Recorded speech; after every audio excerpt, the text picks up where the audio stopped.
Hey guys, welcome back. This is Dezaras Prime again, with take 2 of my Transformers Actually vlog. The first one I did, it went to screensaver because of inactivity on the laptop, apparently, and only got the second half. So I'm going to shoot it all again, hopefully, be a bit more organised this time. First off, I'm going to talk about the problems pertaining as to why it was late. Number of reasons. The first one, I was not at all prepared for this.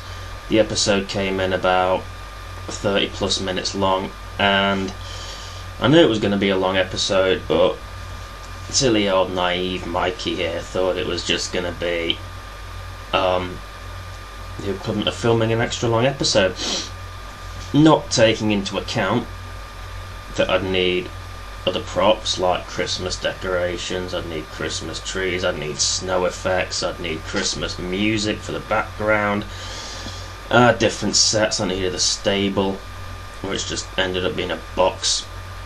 A lot of stuff. I had to redress some of them. The Minicons and Ravage as sheep, they were dressed as just covered in cotton wool type stuff.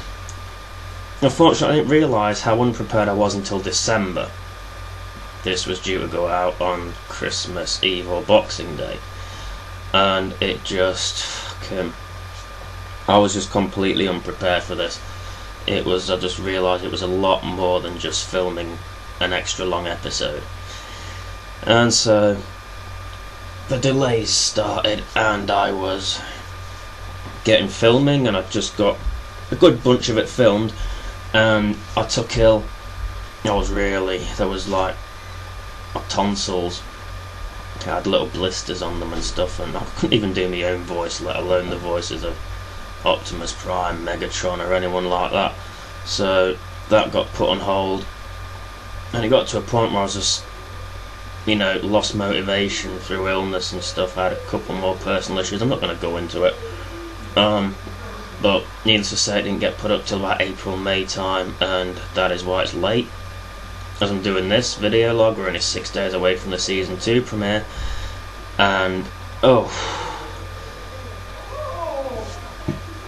it's just been it's been a hell of an undertaking. It really has.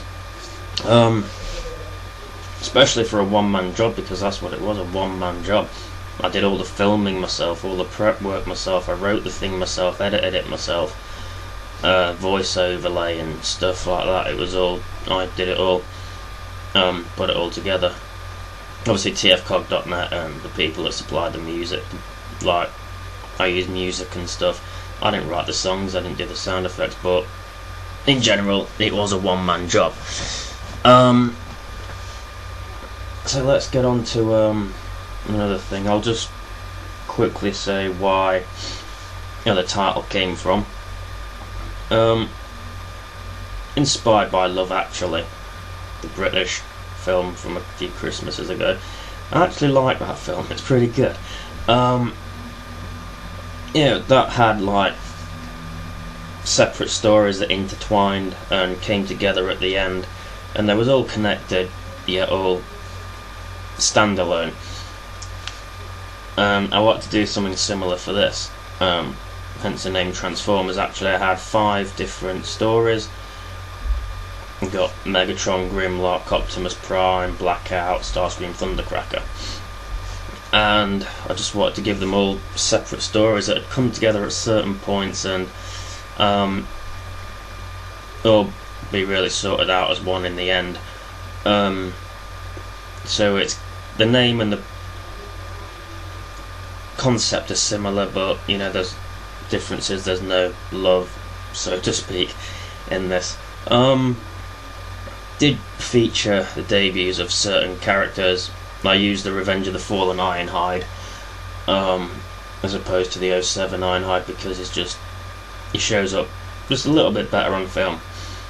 I debuted Sideways, he's a lawyer, by the way. Unicron, with an explanation as to why he's not the size of a planet. Mirage got a bigger role. He kind of took in Cliff Jumper's position as Blackout's mate for this one. I just thought it was more practical. He was more practical than Cliffjumper. Debuted Sector 7.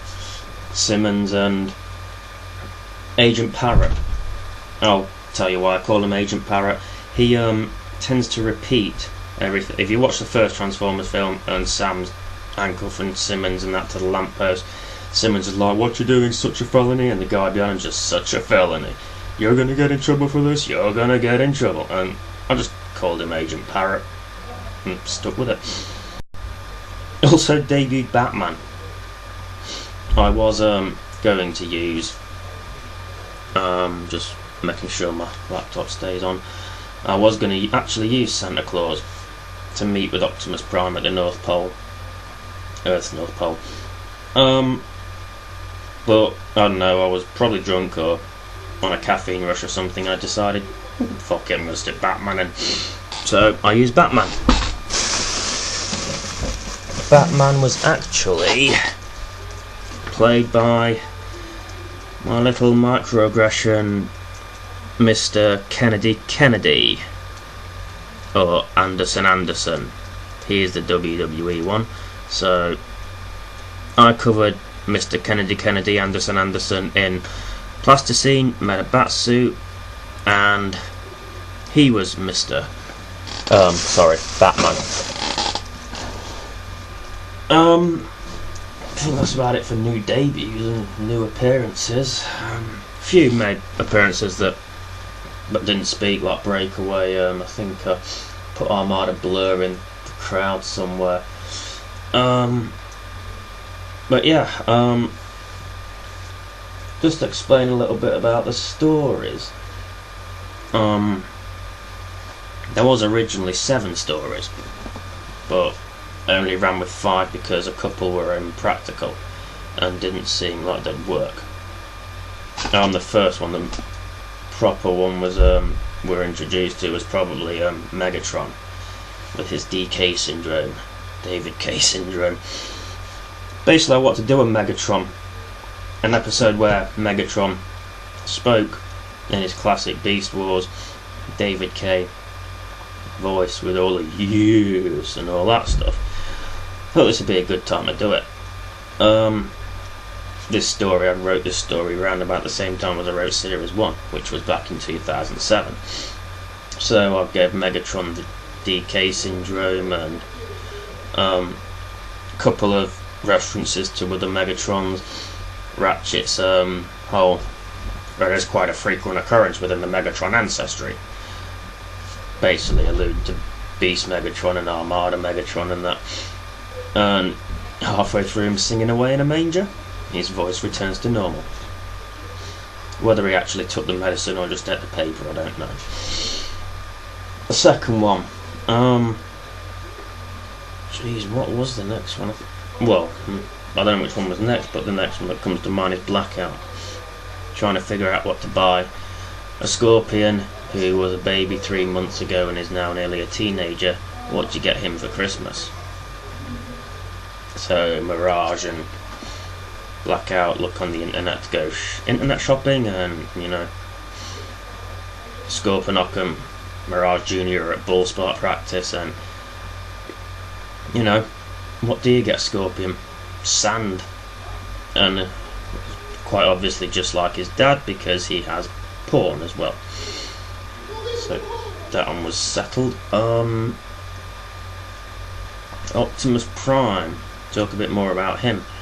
He and the debut of the Pretenders, which incidentally is the Master Force type Pretenders, not the American type Pretenders from the American comics.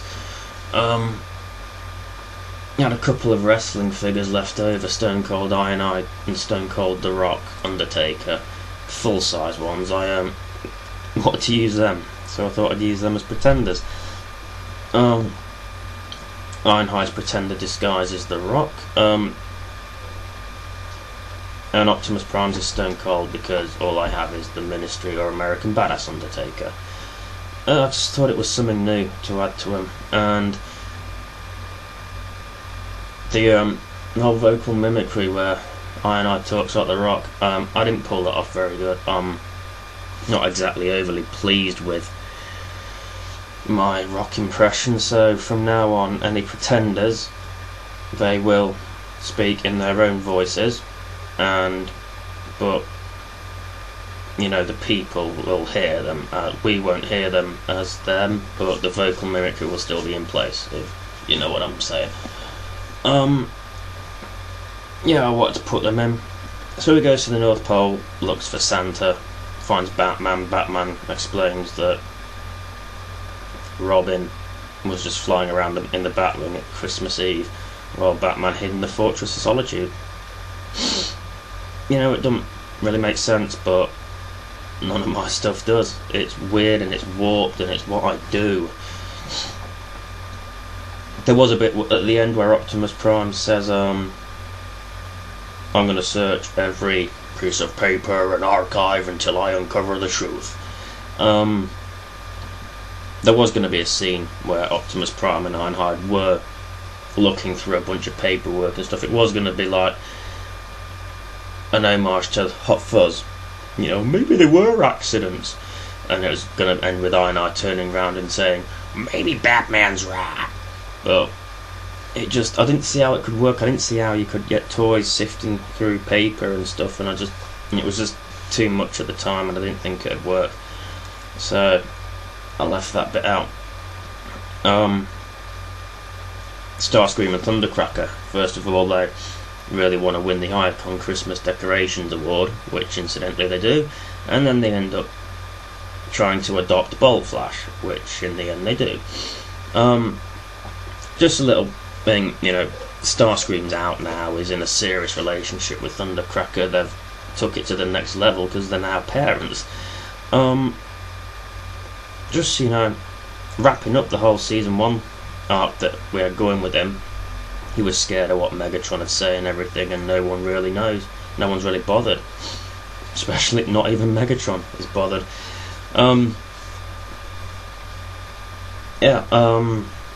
Grimlock auditioning for Baby Jesus, it kind of like wasn't so much about Grimlock as it was about RC having to play a virgin. That was the funny point for me there, where Jazz keeps coming out with all these references and RC's like, okay, oh no I can't, I'm a virgin, and all that shit. So in the end I think it went well. I'm very proud of what I accomplished, despite the fact it was 4 or 5 months late. I do consider it the best one I've done in terms of editing, overall quality and stuff, and I think there was enough stuff in there to keep it from going boring, because it was over half an hour long. So, you know, incidentally, the Unicron debut, he does show up in the prologue, but it's a deleted scene, which I'll be putting up the deleted scenes after season 2, because there's only like 2 or 3 deleted scenes from series 1, so I'll be combining those with any series 2 deleted scenes I've got. So I think I've covered everything. If not, just ask me a question and I'll reply to it and sort it out. So this has been Dezaras Prime with my Transformers Actually video log, and as usual, love you guys, thank you very much, see you later.